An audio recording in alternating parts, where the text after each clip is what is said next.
Kalau perlu jangan balik lagi. Emang apa sih nggak boleh? Sombong amat. Gimana nih kok menteri sama wakil menteri statementnya bisa berbalikan banget nih. Bagaimana mereka mendapatkan pekerjaan di negara mereka. Contohnya adalah ragil. Kalau teman-teman tahu, kalau kalian berpikir untuk pindah ke luar negeri, saya malah meragukan nasionalisme kalian. Nah, Logikers mungkin nggak asing ya sama statement barusan. Jadi, statement barusan itu disampaikan oleh Menteri Bahlil Lahadalia pada tahun 2023, berarti saat itu posisinya masih menjadi Menteri BKPM sebagai respons beliau karena banyak WNI yang berpindah warga negara menjadi warga negara Singapura. Nah, statement tersebut menjadi viral lagi pada periode Januari-Februari 2025 karena sedang ada tren di sosial media tagar kabur aja dulu. Nah, tagar kabur aja dulu nih maksudnya apa sih? Jadi tagar kabur aja dulu ini pertama kali naik di Twitter sebagai bentuk kekecewaan masyarakat atas kebijakan pemerintah yang dianggap tidak peduli dengan rakyatnya gitu. Salah satunya adalah efisiensi anggaran yang memberatkan banyak pihak. Nah, di dalam tren kabur aja dulu ini, di dalam diskursusnya banyak membahas tentang kesempatan kerja di luar negeri, terus kesempatan untuk mendapatkan pendidikan dan kesehatan yang lebih baik di luar negeri, terus juga perbandingan antara tinggal di luar negeri dan perbandingan tinggal di Indonesia, terus juga perdebatan tentang kondisi di Indonesia, dan bahkan berisi juga tentang informasi lowongan kerja di berbagai negara.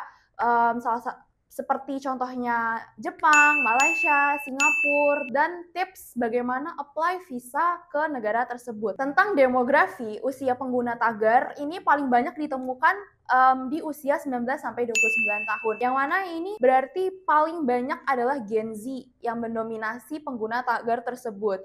Dan ada milenial ya sedikit di usia paling 27 tahun sampai tahun 29 tahun. Nah, akibat dari tren kabur aja dulu ini, akibat dari tagarnya, banyak diaspora Indonesia yang sudah kabur duluan itu memberikan pro dan kontra. Pro-nya adalah banyak diaspora yang memberikan tips dan trik bagaimana mereka mendapatkan pekerjaan di negara mereka. Contohnya adalah ragil. Kalau teman-teman tahu, kalau Logikers tahu, ragil yang sekarang berkarir di Jerman, beliau menyebutkan kalau sudah kurang lebih 15 tahun pindah ke Jerman dan saat itu beliau pindah melalui program Ausbildung atau kayak program pelatihan vokasi gitu oleh pemerintah Jerman. Ragil memberikan tips dan trik bagaimana nih caranya bisa Ausbildung di Jerman, kayak memulai dari les bahasa sampai apply visa begitu. Tapi ada juga nih diaspora yang memberikan kesan negatif gitu. Jadi kayak kenapa kok kalian baru mau kabur sekarang? Itu tuh udah telat gitu. Terus juga kayak emangnya kalau mau kabur kalian yakin di luar negeri nggak ada Gojek, nggak ada GoFood, harus naik transportasi umum setiap hari, harus masak setiap hari, harus jalan kaki. Yang mana sebenarnya jalan kaki atau naik transportasi umum itu kan sebuah bare minimum jadi warga negara gitu, yang seharusnya itu bukan menjadi problem yang harusnya dikhawatirkan gitu. Jadi tindakan kontra dari para diaspora ini menunjukkan bahwa mereka ini tidak mau diganggu eksklusivitasnya. Jadi seperti ada crab mentality gitu loh. Mereka nggak mau orang lain ini tuh merasakan apa yang sudah dia rasain gitu, enak-enaknya dia di luar negeri. Padahal sebenarnya kalau misalnya kita bahas tentang telat lu baru pindah sekarang gitu, padahal mas harusnya nggak ada kata telat ya nggak sih? Semua orang tuh punya porsinya masing-masing, punya waktunya masing-masing, bukan kayak ya telat lu baru belajar sekarang, telat lu baru pindah sekarang. Nah, lalu membicarakan tentang tanggapan pemerintah tentang tagar kabur aja dulu. Menteri Ketenagakerjaan Yasirli memberikan pandangan yang positif. Yasirli melihat kondisi ini tuh sebagai bentuk aspirasi masyarakat, yang mana ini juga menjadi tantangan bagi pemerintah untuk menciptakan lapangan kerja yang lebih baik lagi untuk masyarakatnya. Tapi berbalikan dengan menterinya, Wakil Menteri Ketenagakerjaan Immanuel Ebenezer malah justru memberikan statement yang negatif. Beliau berkata, mau kabur, kabur aja lah. Kalau perlu jangan balik lagi gitu. Gimana nih kok menteri sama wakil menteri statementnya bisa berbalikan banget nih. Terus kemudian ada Menteri P2MI Bapak Abdul Qadir Kading memberikan statement yang positif. Beliau berkata kalau misalnya mau kabur, tingkatkan keterampilan dahulu. Nah ini benar nih teman-teman, saya setuju kalau misalnya teman-teman mau kabur, tingkatkan keterampilan dahulu, kayak les bahasa Inggris, terus juga skill, soft skill, hard skill, supaya kita proses untuk lamar kerjanya bisa lebih lancar. Terus kemudian untuk Menteri Agraria dan Tata Ruang memberikan statement yang cukup negatif nih, Bapak Nusron Wahid. Bapak Nusron melihat fenomena ini tuh seperti fenomena kurang cinta tanah air. Jadi beliau melihat orang-orang yang mempopulerkan tagar kabur aja dulu nih seperti kurang cinta tanah air gitu. Menurutnya kalau misalnya ada masalah itu diselesaikan, bukannya malah kabur. Gimana nih Pak? Kalau melihat orang-orang yang pengen kabur itu kurang cinta tanah air, kalau dibandingkan dengan para koruptor atau pejabat yang aktif, kira-kira kurang cinta tanah air yang mana nih dibandingin sama mereka? Oke, selanjutnya Kepala Kantor Komunikasi Presiden, Bapak Hasan Nasbi berkata bahwa kabur itu nggak dilarang, merantau itu nggak dilarang, asalkan mematuhi segala prosedur yang berlaku di negara tujuan. Nah, kemudian Bapak Anies Baswedan, mantan Gubernur DKI Jakarta, sebagai responsnya ke statementnya Bahlil yang soal nasionalisme tadi, beliau berkata kalau nasionalisme itu bukan soal di mana kita tinggal, tapi bagaimana kita tetap memberi manfaat bagi negeri ini. A few moments later. Nah, yang terakhir nih, paling gongnya nih, Ketua Dewan Ekonomi Nasional, Bapak Luhut Panjaitan, dia mengomentari tentang apa yang terjadi saat ini. Sebenarnya specifically mengomentari tentang Indonesia gelap. Dia berkata, yang gelap itu kau, bukan Indonesia. Jadi jangan mengada-ngada, begitulah. Terus Luhut ini juga memberikan statement yang negatif gitu, kayak memangnya semua negara ini bagus. Tidak ada negara yang perfect gitu. Bahkan beliau berkata kayak, kalau misalnya Indonesia dibandingin sama Amerika itu beda gitu, kayak Indonesia itu nggak ada homeless-nya dibanding sama Amerika yang banyak homeless-nya. Tapi menurut saya itu agak cukup gegabah ya untuk membandingkan Indonesia dengan Amerika, tapi dari sisi homeless-nya gitu. Padahal di Indonesia juga banyak kok tunawisma.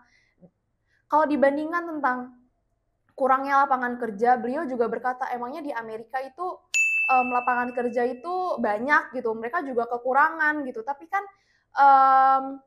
ini juga sebagai bentuk masyarakat itu nggak cuma nyari lapangan kerja aja, tapi kan masyarakat itu mencari kesejahteraannya gitu, pendidikan yang gratis, kesehatan yang gratis, dan bukannya kebijakan yang nyeleneh dari pemerintah begitu. Jadi pandangan saya sebagai Gen Z melihat tagar kabur aja dulu nih, saya setuju karena saya pribadi juga melihat kalau di luar negeri saya mungkin bisa meningkatkan keterampilan saya, terus juga saya bisa menjadikan itu sebagai stepping stone untuk karir saya selanjutnya gitu.